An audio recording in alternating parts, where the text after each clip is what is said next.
Up next, we're going to be talking about my pond. So let me give you a little bit of what's been happening. I live on my property now for about 15 years, 10 acres, and I have a pond out in the back. It's probably about less than half an acre, and I'm talking about the pond itself. I'm very meticulous, as you may know, that my grass is cut like crazy, that the property looks wonderful, that I don't want to call it a bed and breakfast, but I will tell you it is serenity. The pond started to overgrow after years and years. And I was looking at it. I would send my guys in. I would be part of it. We clean the hills. Last year, I had Derek suit up into one of those hip waders and get down there. And we were clipping all of the cattails, we'll call them bulrushes, right at the bottom of the water. So the water supposedly drowns it. This is what I was told. Now, this took days and days and days. We touched maybe 20% of the pond. A year later, it's growing more and more. So I meet this guy when I took my boat down to Coburg. He's got a company, Weeds Be Gone. He gives me his card. He says, I can clean your pond. And Weeds Be Gone, I'm thinking, you're a landscaper. How the hell do you clean a pond right? Because I'll tell you, I called up a company and he said $100,000 to bring in a big tractor to scoop it all out, clean the bottom, truckload after truckload would go out again. And $100,000. I said, are you kidding me? I knew that would ruin my property. So the guy that I met in Coburg, his son came to my house. His name is Nick, and we're going to be talking to him in just a second. I learned so much. This was just done on my property about a week ago. So from me to you, I want to educate you on what we need to know about a pond. Where's Nick? He's coming. I see him. Coming. Can you? Nick, how are you today? I'm good. How are you, Mike? No, I'm good, thank you. I'm going to have to put on my earphones so I can hear you. Good. Okay, now you came to my place, and what I'm going to do is I'm going to show the video first, so okay. This way they get a little bit about it, and we'll be right back to you. Sounds good. Go ahead. All right, here comes the video. Nick, I've been living here for 15 years now, and I love this property, 10 acres. It comes with this beautiful pond, or at one time it was beautiful. Why is this pond not the way it was before? A lot of it is from runoff from the farms around. A lot of the leaves fall into the pond and turns into rotting materials at the bottom. So that builds up. The weeds just eventually will take over the pond if it's left unmaintained. Weeds Be Gone. The first thing that came to my mind was, Weeds Be Gone, you're a landscaper. But you're not a landscaper. We're not landscapers, we're pondscapers. Pondscapers. Yeah. We turn swamps into swimming pools sometimes. I can't wait to see this. Let's do it. Okay. Gotta be kidding me. I gotta get me one of those. You can tell this pond hasn't been maintained in a long time. I got 10 acres. I'm working on the house, the garage, the shop, all kinds of other things. I didn't know I had to maintain the pond. I do now. The bulrushes, what we need to do is cut them right at the bottom. What's great about this is he's got that little cutter that cuts them. What happens is the water goes back in and drowns them, and they can't regrow again. Because right now, this is looking like a mess. Oh yeah, put your hat on for this one. Nick has been going for about 10 minutes, and he's already cleared this area. And what a way to trim the pond. With me and my guys, it would take, I don't know, a week in probably full suits to get in that water. Talk about a mess, talk about frustration. What he's doing is literally going up the side of the pond, almost hedging the wild growth, bringing it back down in the pond, letting it float. Later on, he's going to grab his cage, pull it out of the pond, and put it in the bin that we have placed here. Afterwards, cleaning the bottom, also putting that in another bin, then additives go in. That's going to fill it with the better nutrients to keep it clean, to keep it looking really good. That sounds like a pretty quick process. For me, way too long. For him, he said a day or two. Pondscapers. That's amazing. Nick, you know, when you first showed up, I was worried about the machinery you were going to put on my property. And I got to say, when you came off the trailer on that machine and did not harm my property and then drove it down that hill like it was, like I wanted to get on that fucking Bronco, you did incredible. Now, I've got to ask you a couple of questions simply because there's a lot of people out there that said, are you okay to do this? Because are you not screwing up Mother Nature by cleaning up the pond? Okay, so in some cases, you know, it does disrupt the nature of the pond with the habitat and wildlife.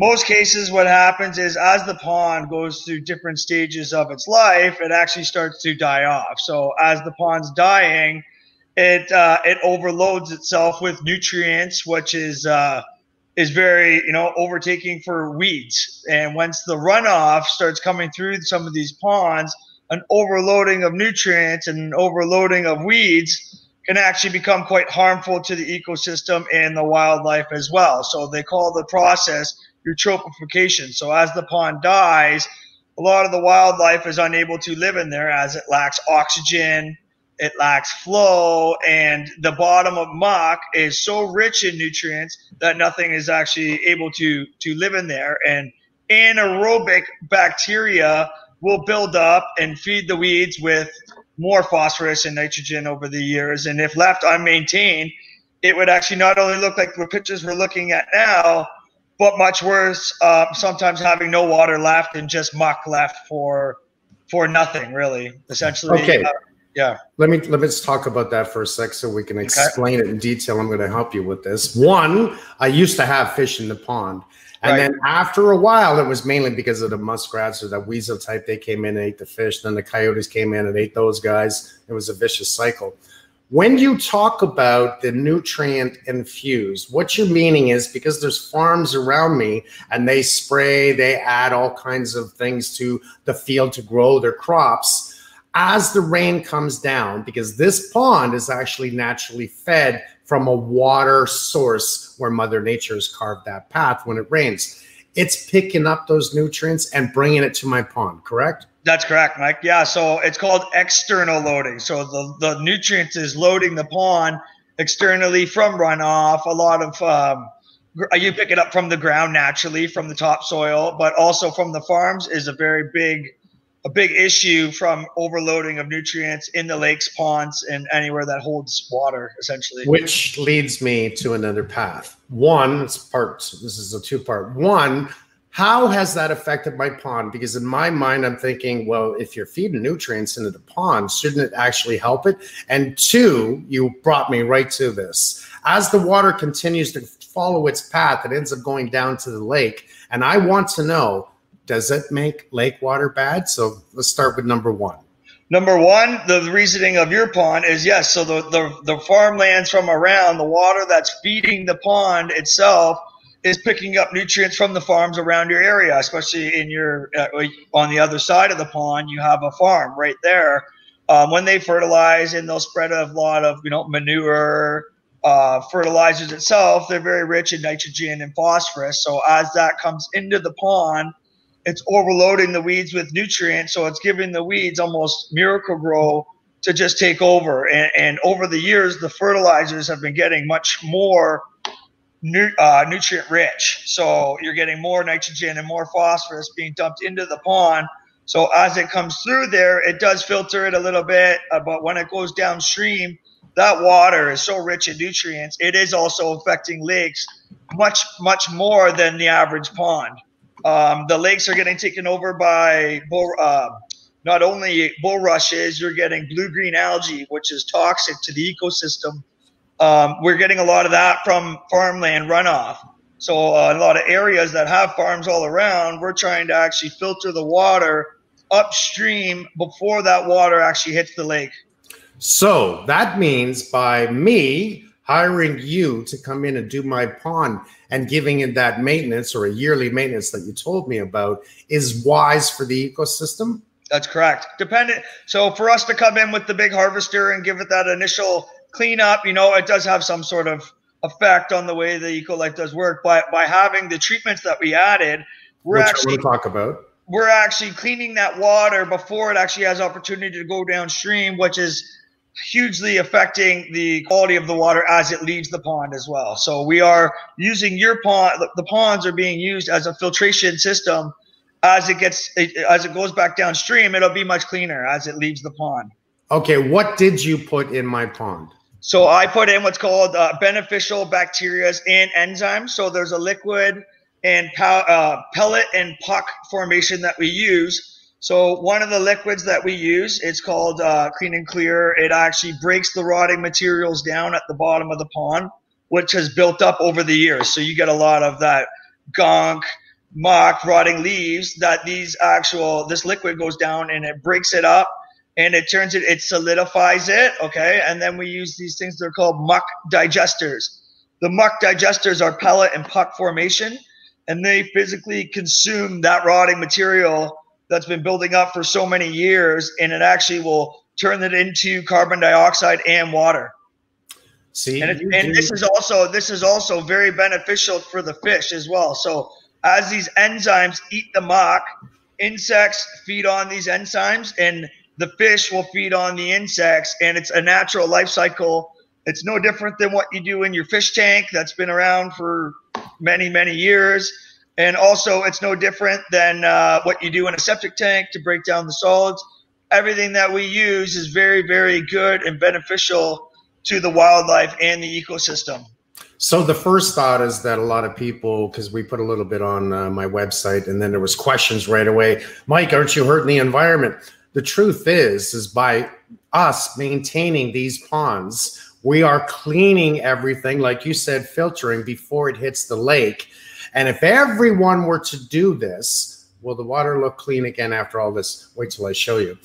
If everyone were to do this, that means that we are now cleaning everything as we go before it gets to the lake, and we're actually helping the ecosystem, correct? That's correct, Mike. Wow. Okay. Now, I didn't know that, because I really did think Mother Nature had its way of doing everything. And after having the property for 15 years and then seeing wow, my pond doesn't look good anymore. Because when I first moved in, it was beautiful. It had wildlife, the birds, the crickets, the frogs, and that seemed to fade away. So your recommendations is to do this like once a year for sure. You want to be on my property once a year. Is that correct? Depending on the amount of growth that comes back, adding treatments to your pond every year is a for sure thing that I would be recommending for you to keep the upkeep on that. Doing the actual physical labor of coming in and harvesting. The only thing that's really that we'd be worrying about is the algae, the weed growth inside the pond. To have some weeds around the side of the pond is okay, but once they start to swallow the pond up, like we saw at your place there, they turn into rotting composition every year at the bottom, filling the bottom of the muck or the pond up with muck, essentially giving you less water and more opportunity for weed growth every single year. So depending on how much regrowth you get, that's when we make a judgment on if we bring a machine back in or we put more treatments in. So we would weigh out your options, but essentially a pond needs to be maintained 1 to 2 times a year to keep it a healthy running operation. Now, I just got a question. Do I have problems with mosquitoes and moths and everything on my property? The truth is I don't. And stagnant water and cedar trees tend to attract mosquitoes. You would have them. I try to stay clean and on top of everything. So, of course, we got a couple mosquitoes, but nothing crazy, because mosquitoes love me. They called their cousins and brothers and sisters and said, man, you got to taste this guy's blood. If there was too many mosquitoes on my property, I'd probably move. So I don't have a big problem with that. But staying on top of the water, I put in a windmill, which adds oxygen to the water, because I knew the idea was much like a fish tank. We want to oxygenate that water. And what you told me is even what I have is not enough. I need to add more air to the water to keep it clean, correct? Yes, I totally agree with that. You know, the oxygen that you're bringing in with the windmill is very minimal. You're only getting oxygen when the wind's blowing. So what we do is it's called continuous laminar flow aeration. By having the continuous oxygen running 24/7 is getting rid of what's called anaerobic bacteria and allowing the natural beneficial enzymes to become a live organism again. And we use these treatments, which are engineered enzymes, that will actually jump this process and get you ahead of the game. So by putting the powders, pucks, and liquids in, they're engineered to become alive on highly oxygenated water. And there's another one I use, it's called a Biostimulator, that actually is almost a steroid that we would put for the lacking initial microbes that are in the bottom that are fighting against the anaerobic bacteria, which builds up from a lack of oxygen. So anything that's rotting at the bottom of the pond, is pulling oxygen from the bottom of the water column. So it's oxidizing at the bottom. So we're re-oxygenating the bottom of the pond. So it's called dissolved oxygen. Okay. Somebody said, how deep is my pond? It's about 4 to 5 feet deep, depending on how much rain we get. It could even get close to 6 feet if it fills right up. And some areas of that pond has gone down to 2 to 3 feet from muck building up from the weeds rotting in there year after year, the leaves falling in, not being maintained. So that muck level is coming up every year. It doesn't get maintained, eventually leaving you with no water. Which is not good. Somebody asked just a moment ago, when is the best time to actually work on the pond like you did? Would that be the fall? It would be more near the end of the season after all the wildlife has done their thing in the pond. So we don't do anything before spawning. Bass spawn and fish spawn in the lakes. Anytime after July 15th, you're not allowed to work in the lakes. Birds nest a lot in the starting of the season. So we don't do any type of bulrush removal at these points in time. We do follow within the regulations of when you're allowed to cut, which is pretty much any time after June. July 1st gives you pretty much clearance to cut in the lakes. And birds, birds can still be nesting in those areas. So we do a little bit of research on what's around in that area as well. Okay, I want everyone to know that we're going to be, Nick did a lot of aerial shots of before, during, and after. We're going to put that up on the website within hopefully the next couple of days because we're trying to get all that information. We do have an after picture I want to show everyone of the pond, which actually blew me away. Look at it now. We see the water's a little dirty, but after a little while, because of the chemicals you put in there and some more rain, this is going to clear up and look really, really good. So one thing I want to say is, so what we're putting in is not a chemical. It's an engineered enzyme. So we don't use any type of chemicals to cure the water or help clean the water. It's actually, these treatments are live organisms that are not naturally, but they're physically cleaning that water and keeping it in an equal, healthy balance. So the chemical treatments are very harmful to the ecosystem, and we don't use chemicals.